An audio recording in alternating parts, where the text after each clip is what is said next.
Hello दोस्तों, good evening. कैसे हैं आप सभी? स्वागत है दोस्तों आप सभी का यूपीएनएचएम 17,000 प्लस भर्ती में। जैसे मैंने आप सभी को पिछले वीडियो में कट ऑफ को लेकर बताया था और आंसर की पर जो है ऑब्जेक्शन कर सकते थे आप लोग, वो उसकी लिंक जो है एक्टिवेट हो गई थी। कुछ देर पहले मैंने आपको नोटिस भी दिखाई थी। तो जब से मैंने वो वीडियो डाला है तब से मेरे पास लगातार कमेंट आ रहे हैं कट ऑफ को लेकर कि सर कम नंबर हैं, 40 से कम नंबर वालों का क्या होगा, क्या सर 40-45 वालों का सिलेक्शन नहीं होगा? तो देखिए, मैं आप सभी को बताना चाहता हूं कि अगर आपसे कोई कहे दे कि 60 प्लस कट ऑफ जाएगी, तो क्या 60 प्लस कट ऑफ जाएगी? ऐसा नहीं होता है, क्योंकि आप सभी लोग खुद देखिए, हम लोग जो है पूरे एनालिसिस के बाद आप सभी को बताते हैं। जो भी कुछ आपको चीज़ें हम लोग बताते हैं वो पूरे एनालिसिस के बाद बताते हैं, क्योंकि दोस्तों पूरा जब एनालिसिस किया जाता है, आप लोग अपना स्कोर बताते हैं, तो आप सभी के स्कोर के अकॉर्डिंग ही हम सभी लोग जो है आपका स्कोर देख के फिर एक कट ऑफ, अनुमानित कट ऑफ जो है लगाई जाती है कि कितनी कट ऑफ जा सकती है। अब लेकिन अगर आपसे कोई कहे कि आपके 70 नंबर हैं तभी आपका सिलेक्शन होगा या 60 से ऊपर वालों का ही सिलेक्शन होगा, तो दोस्तों ऐसा नहीं होता है। जितनी आपकी वैकेंसी होती हैं उतनी ही वैकेंसी में उतने ही लोगों को जो है जॉब मिलती है, उतने ही लोग जो है सिलेक्ट होते हैं। लेकिन डीवी तक आपके 3 गुना इसमें रहेंगे। डीवी तक इसमें आपको 3 गुना शॉर्ट लिस्ट किए जाएंगे, यानी कि कम नंबर वाले भी इसमें जाएंगे। वैकेंसी का 3 गुना डीवी में जाएंगे, तो कहीं ना कहीं आपके सिलेक्ट होने के चांस बन जाते हैं। जैसे कि मान लीजिए किसी के 50 नंबर हैं और आपके 40 नंबर हैं। दोस्तों मैं पूरी बात आपको समझाने का प्रयास करता हूं। अगर आपके 40 नंबर बन रहे हैं और आपके साथ में कोई स्टूडेंट है उसके 50 नंबर बन रहे हैं, लेकिन 3 गुना जब अभ्यर्थी शॉर्ट लिस्ट किए जाएंगे डीवी में, तो कम वाले को मौका मिलेगा। कैसे मिलेगा? आप सोच रहे होंगे सर 50 नंबर वाला सबसे आगे जाएगा फर्स्ट लिस्ट में, 40 नंबर वाला रह जाएगा। ऐसा नहीं होता है। आप सभी को मैं बिल्कुल यहाँ पे क्लियर कर रहा हूँ, ध्यान से समझिए। आपके 40 नंबर, किसी के 50 नंबर, अब 50 वाले को भी मौका मिलेगा, 40 वाले को भी मौका मिलेगा। कैसे मिलेगा? देखिए आप लोग यहाँ पे समझिए ध्यान से। मैंने बताया आपको वैकेंसी का 3 गुना शॉर्ट लिस्ट किया जाएगा। तो अगर आप पासिंग मार्क से ऊपर हैं और इस 3 गुने में आप आते हैं तो आपको शॉर्ट लिस्ट कर लिया जाएगा, इनको भी शॉर्ट लिस्ट कर लिया जाएगा और इनका भी डीवी होगा, आपका भी डीवी होगा। और मान लीजिए इनके डीवी में कोई इनका डॉक्यूमेंट्स गलत है, जो 50 वाले भैया होंगे, इनका कोई भी डॉक्यूमेंट्स अगर गलत पाया गया, कोई भी इनका जो है फेक निकला डॉक्यूमेंट्स या ओरिजिनल नहीं हुआ, जो कोई भी बड़ी मिस्टेक पाई गई, तो इनका डीवी कर दिया जाएगा रिजेक्ट। क्या कर दिया जाएगा? रिजेक्ट, यानी कि ये बाहर हो जाएंगे। अब 40 वाले को इनकी सीट मिल जाएगी। तो हो गया ना आपका सिलेक्शन। इस प्रकार से आपका सिलेक्शन होगा। तो आप सभी को बिल्कुल भी परेशान नहीं होना है। जो आप कमेंट में रोने वाला इमोजी भेजते हो, सर कम नंबर है तो क्या होगा, तो देखिए परेशान होने से काम नहीं चलता है। पूरी बात को समझने का प्रयास करिए। 37 नंबर पर आपका सिलेक्शन हो जाएगा। किस प्रकार से होगा मैं आपको बताऊंगा। 4 से 5 नंबर तो आपको फ्री में मिल रहे हैं, तो आप क्यों नहीं ले रहे हैं? नॉर्मलाइजेशन में आपको 2 से 3 नंबर का फ़ायदा होगा, प्लस जो आपकी आंसर की संशोधित होकर आएगी, इस संशोधन का क्या मामला है वो भी मैं अभी आपको पूरा डिस्कस करूंगा। आंसर के पर जब आप लोग ऑब्जेक्शन करेंगे तो सारी चीज़ें आपको पता चलेंगी। उसके बाद आपका वो जो क्वेश्चन गलत होगा, जिसके विकल्प गलत दिए होंगे, तो उसका नंबर आपको मिलेगा। तो वो आपके पूरी टोटल कट ऑफ में आपको जुड़ के आएगा रिजल्ट में। जब स्कोर कार्ड जारी होगा, आपका स्कोर कार्ड भी बहुत जल्दी जारी हो जाएगा। तो अभी आपका एग्जाम हुआ था 20 जनवरी को, 18, 19, 20, ठीक है, तब वो आपका कट ऑफ में जुड़ के आएगा। तो दोस्तों पूरी अपडेट मैं आप सभी को बताने वाला हूँ, पूरी जानकारी आप सभी को बताने वाला हूँ कि कट ऑफ कम हो चुकी है। आप सभी को बिल्कुल भी परेशान नहीं होना है। कम नंबर वालों के लिए भी खुशखबरी हो गई है। अब कम नंबर अगर आपके हैं तब भी सिलेक्शन आपका कोई रोक नहीं सकता, क्योंकि ऑल ओवर टोटल स्टूडेंट अगर देखे जाएँ तो 60 प्लस वाले भैया मात्र आपको 2% स्टूडेंट मिलेंगे। इस प्रकार से मैं एक सटीक तो नहीं, लेकिन एक एनालिसिस करके मैं आपको बता रहा हूँ कि 50 से 60 वाले भले आपको मिल जाए 10% या 15% स्टूडेंट। 60 से प्लस ऊपर 70 प्लस 80 प्लस कहाँ आपको स्टूडेंट्स मिल जाएंगे? आपको टोटल सबसे ज़्यादा संख्या कहाँ पर मिलेगी पता है? आपको सबसे ज़्यादा संख्या आपको कहाँ मिलेगी? 40 से 50 में मेन कंपटीशन आपका चलता है। जी हाँ दोस्तों, 40 से 50 में आपका कंपटीशन चलता है। फिर उसके बाद 35 से 40 में आते हैं, फिर 30 से 35-40 तक जाता है। मेन कंपटीशन आपका होगा यहाँ पे 40 से 50 के बीच में आपका मेन कंपटीशन होगा, ठीक है। तो दोस्तों मैं आपको सारी चीज़ें बताता हूँ, कैसे नंबर आपको ये नंबर फ्री में मिलेंगे और कैसे आंसर की आपकी आएगी, किस प्रकार से कट ऑफ कम हुई है, सारी चीज़ें आपको डिस्कस करेंगे। तो दोस्तों आपसे एक रिक्वेस्ट है मेरी कि आप लोग वीडियो देखते हैं, लेकिन बहुत सारे लोग ऐसे हैं जो चैनल को सब्सक्राइब नहीं करते हैं। तो जो सब्सक्राइब कर दिए हैं तो मुझे पता चल जाता है, ठीक, आपका नाम आ जाता है लेकिन कि आपने सब्सक्राइब किया है, ठीक है। तो जितने लोग सब्सक्राइब कर चुके हैं उनका बहुत बहुत धन्यवाद है। और जितने भी लोग हैं ऐसे हैं, अभी मैं आगे आपको सारी अपडेट बताने वाला हूं, लेकिन एक मेरी रिक्वेस्ट आप सुन लीजिए। जितने भी लोगों ने हमारे यूट्यूब चैनल को अभी तक सब्सक्राइब नहीं किया तो प्लीज़ दोस्तों आप लोग सब्सक्राइब कर लीजिए, क्योंकि जो भी कुछ महत्वपूर्ण जानकारी होगी या जो भी कुछ अपडेट होगी वो आपको समय समय पर इसी चैनल से मिलेगी, ठीक है। तो आप लोग सब्सक्राइब जरूर कर लीजिए, ठीक है। अब मैं आपको बताता हूँ किस प्रकार से आपका, देखिए मेरे हिसाब से जो भी कुछ हुआ होते ही अपडेट, वो मैं आपको पूरी बात समझाने का प्रयास करता हूँ और सारी चीज़ें आपको बताता हूँ। कोविड सर्टिफिकेट को लेकर बहुत ज़्यादा डाउट चल रहा है, उसको लेकर मैंने आपको कल एक वीडियो में क्लियर किया था, आज भी मैं आपको सारी अपडेट दे देता हूँ उसके बारे में। लेकिन पहले आप सभी लोग ये समझिए कि कुछ नंबर आपको फ्री में कैसे मिलेंगे, कट ऑफ कैसे कम हुई, कम नंबर पे आपको नियुक्ति पत्र कैसे मिलेगा, सारी चीज़ें आप लोग डिटेल में समझिए। चलिए दोस्तों, एक एक करके मैं आपको सारी कुछ 4 से 5 पॉइंट हैं जो आपको समझने की ज़रूरत है, फिर आप कहेंगे, आप बिल्कुल निश्चिंत हो जाएंगे कि हाँ आपका सिलेक्शन हो सकता है और आप अपनी डीवी की तैयारी में लग जाएंगे। अगर डीवी की तैयारी में नहीं लगे, सब सोचते हैं कि डीवी तो क्लियर हो जाएगा, उसमें क्या डॉक्यूमेंट वेरिफिकेशन होता है, नहीं, उसमें ही तो आप बाहर कर दिए जाएंगे अगर आपका कोई भी डॉक्यूमेंट्स अधूरा रहा। तो सारी चीज़ें आपको बताता हूँ, आप लोग वीडियो में लास्ट तक बने रहें, ज़्यादा बड़ा वीडियो नहीं होगा। देखिए दोस्तों, आपने नाम सुना होगा नॉर्मलाइजेशन का, अगर आपको नहीं पता, कुछ लोग कहते हैं कि नॉर्मलाइजेशन सबसे बेकार होता है, लेकिन दोस्तों ऐसा नहीं होता है। नॉर्मलाइजेशन अच्छी चीज़ है। नॉर्मलाइजेशन में होता है कि सभी स्टूडेंट्स को एक समान समझा जाता है।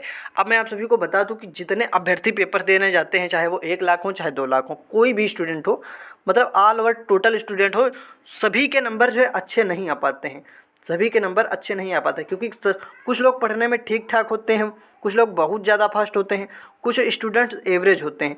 तो जो पेपर का लेवल होता है वो सभी को ध्यान में रख के बनाया जाता है। दोस्तों ये बहुत ही बारीक चीज़ें हैं, आपको कोई नहीं बताएगा। तो इस प्रकार से किसी एग्ज़ाम में जो है पेपर आपका टफ आ जाता है, यानी कि हार्ड आ जाता है पेपर, और किसी एग्ज़ाम में पेपर जो है क्या होता है, ईजी आ जाता है। अब जिसका ईजी आ गया, मान लीजिए कोई स्टूडेंट बहुत फास्ट था और उसने तो सब कुछ कर दिया, तो उनके तो नंबर आ जाएंगे भैया 60+, अगर कुछ गलत भी हो गया, और हार्ड वाले के नंबर तो रह जाएंगे 40 तक ही या 35 तक ही। तो इसमें क्या होगा, क्या हार्ड शिफ्ट वालों में का उनका सिलेक्शन नहीं होगा, क्या कम नंबर सिलेक्शन नहीं होगा? ऐसा बिल्कुल नहीं होता। इसी के लिए एक प्रक्रिया लाई गई, ईजी और हार्ड को कंपेयर करके बनाया गया जो पेपर है, उसके बीच में एक प्रक्रिया आपकी लाई गई नॉर्मलाइजेशन की। अब नॉर्मलाइजेशन में सभी स्टूडेंट्स के साथ एक प्रकार से आपको बढ़ोतरी कर दी जाती है नंबर में, जिससे कि सभी स्टूडेंट्स को कुछ मार्क्स जो है एक्स्ट्रा मिल सकें। आप देखेंगे सिर्फ आपकी यूपीएनएचएम भर्ती में ही नहीं, पेट में भी आपका जो जिसने पेट 2022 का एग्ज़ाम दिया, आज आपका रिजल्ट आया है पेट 2022 का, उसमें भी आपने देखा होगा कि आपका एक नॉर्मलाइज्ड स्कोर दोस्तों लिखा रहा होगा। नॉर्मलाइज्ड स्कोर इसलिए लिखा रहता है कि जैसे कि मान लीजिए आपने मॉर्निंग की शिफ्ट में पेपर दिया, वो पेपर आसान आया, और शाम वाली शिफ्ट में पेपर कठिन आ गया, मैं पेट की बात कर रहा हूँ, तो उसमें आपको उसका बोनस मिल जाता है, 1-2 नंबर तो आपके आराम से बढ़ जाते हैं। ठीक है, तो पेट का हो सकता है आप लोग रिजल्ट ना चेक कर पाएँ, क्योंकि साइट जो है बहुत ज़्यादा बिजी चलती है, सर्वर बहुत डाउन हो जाता है। तो आप कमेंट करके बताइए कि पेट का आपने एग्ज़ाम दिया था या नहीं, और पेट का आपका स्कोर क्या रहा, अगर आपने रिजल्ट चेक कर लिया या नहीं। और देखिए इसमें आपका नॉर्मलाइजेशन की प्रक्रिया किस प्रकार से होगी, सारी चीज़ें आप लोग समझिए। देखिए मैंने बताया कि अगर आपका हार्ड शिफ्ट में एग्ज़ाम था, तो जो थोड़ा सा कमज़ोर स्टूडेंट होता है, यानी कि जिनके कम नंबर होते हैं, उनका इसमें फ़ायदा हो जाता है। जैसे कि मान लीजिए किसी स्टूडेंट्स के 45 नंबर आ रहे हैं और किसी स्टूडेंट के वहीं पर बन रहे हैं 55 नंबर, तो ये 55 नंबर आपको सीधी सी बात पता होगी कि जिसका पेपर इजी होगा उसके तो 55 नंबर बन रहे होंगे आराम से। अब मान लीजिए किसी बच्चे का शिफ्ट आ गई हार्ड, अब हार्ड में उनके नंबर कितने बन रहे हैं, मात्र 45, और अगर कट ऑफ 50 कर दी गई, मान लीजिए कट ऑफ 50 जाएगी नहीं, मैं आपको उदाहरण के लिए बता रहा हूँ, तो जिसके नंबर कम होंगे उसको फ़ायदा मिलेगा कम से कम 2 से 3 नंबर का, 48। स्कोर आपका घटता नहीं, किसी में स्कोर कम भी हो जाता है, लेकिन जहाँ तक स्कोर घटता नहीं, स्कोर आपका सिर्फ बढ़ता है। कम वाले का स्कोर जो है बढ़ा के एक एवरेज कर दिया जाता है सबको, जिससे कि देखिए अगर ऐसा हो, अगर कम नंबर वालों का कोई पूछे ही ना, तो सीधे आपको बता दिया जाए कि जितने स्टूडेंट होंगे, जितनी वैकेंसी होंगी, मात्र उतने ही स्टूडेंट को जो है डीवी के लिए बुला के आगे नौकरी दे दी जाएगी। लेकिन ऐसा कहाँ होता है, आपको बताया जाता है कि इसमें तो आपको बताया गया है 1:3 के रेशियो में आपको डीवी में बुलाया जाएगा, यानी कि 1:3 के अनुपात में आपको वैकेंसी का 3 गुना जो है डीवी में बुलाया जाएगा, तो कहीं ना कहीं आपके चांस भी बन जाते हैं। तो अगर आपके जो है 40+ नंबर बन रहे हैं जनरल या ओबीसी से किसी भी कैटेगरी में, इन एनी कैटेगरी या in any post, in any programme, किसी भी प्रोग्राम में आप हों, किसी भी पोस्ट के लिए हों, स्टाफ नर्स के लिए हों, चाहे एएनएम के लिए हों, चाहे आप मतलब किसी भी प्रोग्राम में हो, चाहे आप उस एलटी यानी कि लैब टेक्नीशियन में हो। और देखिए फार्मासिस्ट की मैं बात नहीं कर रहा हूँ, क्योंकि फार्मासिस्ट में एक एवरेज स्कोर मैंने देखा है 50+ चला है एक एवरेज स्कोर, तो ये आपका जो है रहने वाला है। लेकिन आपका जो इसमें है, बिल्कुल आप सभी को परेशान नहीं होना। देखिए कुछ लोग आपको कमेंट में गुमराह कर देते हैं कि सिलेक्शन नहीं होगा, लेकिन ऐसा नहीं है। अगर अभी मैंने कमेंट देखी थी, एक कोई स्टूडेंट्स बोल रहा था 80+ कट ऑफ जाएगी, तो भैया जिसके 80+ नंबर होंगे केवल एक बंदे का सिलेक्शन हो जाएगा, बस ऐसा नहीं होता है। कट ऑफ एक आप सभी के स्कोर के हिसाब से बनाई जाती है। और अगर आप पिछले साल का एनालिसिस उठा के देखेंगे तो कट ऑफ जो है आपकी वैकेंसी पर डिपेंड करता है और आप सभी के स्कोर पर डिपेंड करता है। स्कोर कार्ड जो कि आपका जो है बहुत जल्दी आने वाला है। तो और जो आप लोग ऑब्जेक्शन करेंगे उसके आपको नंबर मिलेंगे, बोनस अंक जिसे हम बोलेंगे, उस नंबर का आपको फ़ायदा मिलेगा बोनस अंक। यानी कि अगर आपने ऑब्जेक्शन सही किया, कोई भी विकल्प उसमें गलत आया था या कोई भी उसमें मिसप्रिंट थी, तो उसका नंबर आपको दिया जाएगा और उसके मार्क्स आपके ऐड होकर स्कोर कार्ड में आएंगे। मैं बात कर लेता हूँ कट ऑफ कितनी रहने वाली है स्टाफ नर्स की। और एनएम के लिए लैब टेक्नीशियन फार्मासिस्ट की कट ऑफ मैं आपको पहले भी बता चुका हूँ। स्टाफ नर्स की एक बार आप लोग कट ऑफ देख लेते हैं कितनी रहने वाली है, ठीक है। तो बिल्कुल भी परेशान ना हो। पासिंग मार्क पहले आपको पता होना चाहिए कि इसमें पासिंग मार्क कितना है। कि पासिंग मार्क बहुत सारे लोगों को नहीं पता है, बहुत सारे लोगों को मैं पहले भी बता चुका हूँ। जनरल के पासिंग मार्क कितना है, ओबीसी के लिए कितना है और एससी और एसटी के लिए कितना है। देखिए 24% इसके लिए है, एससी और एसटी के लिए पासिंग मार्क, और आपका जो है ओबीसी के लिए 30% तो आपको लाना ही लाना है अगर आपको डीवी में जाना है, और जनरल के लिए 33%। हम बात कर लेते हैं कट ऑफ कितनी जाएगी। तो कट ऑफ आप लोग यहाँ पे देख सकते हैं कट ऑफ कितनी जाएगी। कट ऑफ ज़्यादा हाई नहीं जाएगी। जनरल की कट ऑफ जो है आपकी मात्र 42 प्लस पर आपका सिलेक्शन हो जाएगा। जिस प्रकार से आप लोगों के नंबर देखे गए हैं तो 42 +-2 रहेगा। +-2 का मतलब आप लोग समझते हैं? अगर नहीं समझते तो मैं बता दूं। मान लीजिए जो मैंने कट ऑफ बताई, इससे अगर 2 नंबर कट ऑफ ज़्यादा भी जा सकती है, इससे 2 नंबर कट ऑफ कम भी जा सकती है। यानी कि जनरल की कट ऑफ 40 भी जा सकती है और 42, 2 और 44 भी जाती है। ये होता है प्लस-माइनस का मतलब ये कम ज़्यादा हो जाता है। बाकी एक सेफ़ स्कोर 42 में आप मान सकते हैं, सेफ़ स्कोर, ठीक है। और अगर हम बात करें ओबीसी की, तो ओबीसी में आप लोग यहाँ पर देख सकते हैं पासिंग मार्क्स से ज़्यादा और आपका जो है 38 से 40 पर सिलेक्शन होने के चांस बन जाएंगे। जो आपको कट ऑफ हाई बताते हैं उनको बताने दीजिए, कट ऑफ हाई नहीं जाएगी, आप देख लेना। एससी की कट ऑफ 33+, एसटी की कट ऑफ 30+, ईडब्ल्यूएस की कट ऑफ 37 से 40। इस प्रकार से आपकी कट ऑफ रहने वाली। आप में से कुछ लोग बोलेंगे सर इतनी कम कट ऑफ जाएगी तो सबका सिलेक्शन हो जाएगा। तो भैया मेरे सबका सिलेक्शन नहीं होगा, सबके इतने नंबर ही नहीं हैं, मात्र 40 से 50 वाले स्टूडेंट्स ज़्यादा हैं। अब आपकी जो कट ऑफ रहने वाली है वो 40 से 50 के बीच में कट ऑफ रहने वाली है। मेन आपकी जनरल ओबीसी, मैंने बताया जनरल 42, ओबीसी 39 या 40, तो इसमें आपकी पूरी कट ऑफ होगी। इसमें पूरा आपका कंपटीशन होगा। इसमें जितने लोग फाइट कर पाएंगे कंपटीशन में उनका सिलेक्शन होगा। अब देखिए कुछ लोग तो इसमें डीवी अपना कराने नहीं जाएंगे, कुछ लोग डीवी में क्या होंगे, एब्सेंट हो जाएंगे, यानी कि वहाँ पर अनुपस्थित हो जाएंगे। तो उनकी सीट आपको मिलेगी क्योंकि 3 गुना बुलाए जाएंगे ना। उम्मीद है सारी बातें आप समझ रहे होंगे। बहुत बारीक चीज़ें बता रहा हूँ, ये आपको कोई नहीं बताता, पूरी प्रोसेस मैंने आपको समझाई है, ठीक है।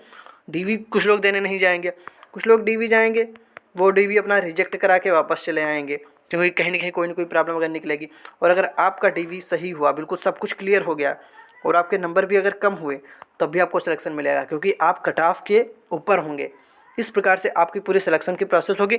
तो लास्ट में मैं आपसे एक ही रिक्वेस्ट करता हूँ कि डीवी के लिए आपका जो भी डॉक्यूमेंट्स नहीं सही है उसको एक बार जो है आप लोग क्लियर कर लीजिए, बिल्कुल सही कर लीजिए, जिससे कि आपका जो डीवी है ये रिजेक्ट ना हो पाए। अगर डीवी रिजेक्ट हो गया फिर इसके जिम्मेदार आप होंगे, क्योंकि डीवी क्लियर करने के बाद आपकी बिल्कुल नौकरी पक्की है, ज्वाइनिंग पक्की है। डीवी होने के बाद कुछ ही दिनों में आप सभी का ज्वाइनिंग लेटर भी आप सभी को जो है मिल जाता है। इसलिए मैं कह रहा हूँ आप सभी से रिक्वेस्ट है, डीवी से पहले सारे डॉक्यूमेंट्स एक बार चेक कर लें। जो डॉक्यूमेंट्स पुराने हैं जैसे कि कास्ट सर्टिफिकेट, उसको आप नया बनवा लें और कोई भी गलती ना करें, ठीक है। सारी चीज़ें आपके पास होनी चाहिए, 10th marksheet, 12th marksheet, EWS certificate अगर है, और बाकी करेक्टर सर्टिफिकेट, कोविड सर्टिफिकेट। हाँ, कोविड सर्टिफिकेट का क्या मैटर, देखिए मैंने आपको बताया था कोविड सर्टिफिकेट अगर आपने परीक्षा फॉर्म फिल करते समय लास्ट डेट से पहले बनवा लिया है तो आपका मान्य होगा, अगर बाद का है तो आपका मान्य नहीं होगा। अगर होगा तो उसका जो है आपको कुछ वेटेज मिलेगा, अगर आपके पास नहीं तो कोई बात नहीं, नॉर्मलाइजेशन में आपके नंबर बढ़ेंगे। और जिसका कोविड सर्टिफिकेट होगा उनका नॉर्मलाइजेशन में मार्क्स नहीं बढ़ते हैं। यानी कि कुल मिला के ये आप समझिए कि डीवी अगर आपको क्लियर करना है तो आपके पास सारे डॉक्यूमेंट्स बिल्कुल ओरिजिनल और क्लियर होने चाहिए। अब आपका जो भी कुछ डाउट है आप कमेंट करके पूछिए, मैं आपको रिप्लाई कर दूंगा। अभी आपको जो है मैं 9 बजे तक फ्री हूँ, 9 बजे से पहले आप लोग कमेंट जरूर करें, मैं आपको रिप्लाई करूँगा। अन्यथा की स्थिति में मैं आपको सुबह जो है रिप्लाई जरूर कर दूँगा। तो आप लोग जो भी कुछ आपका कमेंट हुआ करे आप लोग कमेंट करके पूछा करिए, सारी जो आपका डाउट है मैं क्लियर कर दूँगा। और आपको वीडियो पसंद आया हो तो लाइक ज़रूर कर दें, और ऐसी ही अपडेट पाने के लिए आप लोग चैनल को सब्सक्राइब जरूर करते हैं। छोटी से छोटी चीज़ें मैं आपको बताने का प्रयास करता हूँ जो आप लोग समझ पाएँ। तो आप लोग हमारे चैनल से जुड़ जाइए, हमारे चैनल को सब्सक्राइब कर लीजिए, क्योंकि महत्वपूर्ण जानकारी सिर्फ और सिर्फ आपको यहीं पर मिलेगी, ठीक है दोस्तों। और बाकी आंसर की को लेकर आगे भी जो भी कुछ आपका डाउट रहेगा वो मैं वीडियो के माध्यम से सब कुछ क्लियर कर दूंगा। फार्मासिस्ट हो, चाहे लैब टेक्नीशियन, चाहे स्टाफ नर्स, चाहे एनएम, सभी के लिए मैं आपको कट ऑफ भी बताऊंगा और पूरा एनालिसिस स्कोर कार्ड के साथ सब कुछ मैं आपको बिल्कुल फ्री में प्रोवाइड कराने वाला हूं। तो आप सभी चैनल से जुड़ जाइए, चैनल को सब्सक्राइब कर लीजिए। धन्यवाद।